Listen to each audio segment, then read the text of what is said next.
Welcome to ప్రజా ప్రకాశం news. ప్రకాశం జిల్లా Darsi town Lankojanapalli రోడ్డులోని డాక్టర్ లక్ష్మి నివాసం వద్ద దర్శి పంచాయతీ పరిధిలోని శివరాజ్ నగర్ కు చెందిన పులి వెంకటరెడ్డి అనే రైతు గతంలో అప్పుల బాధతో చనిపోగా 7 లక్షల రూపాయల చెక్కును ప్రభుత్వం తరపున డాక్టర్ లక్ష్మి చేతుల మీదుగా పులి వెంకటరెడ్డి భార్య పులి సుబ్బరత్నమ్మకి మరియు వారి కుటుంబ సభ్యులకు అందజేయడం జరిగినది.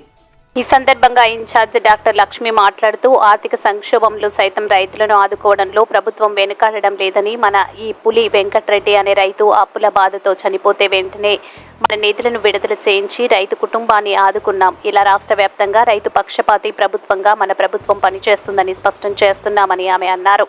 ఈ కార్యక్రమంలో డాక్టర్ లక్ష్మితో పాటు అగ్రికల్చర్ ఏడీ Balaji Nayak, AO Balakrishna, RBK village assistant Anusha, Darsi municipal chairman Narapisetti Pichaiah, కౌన్సిలర్లు, టీడీపీ, జనసేన, బీజేపీ నాయకులు, కార్యకర్తలు పాల్గొన్నారు.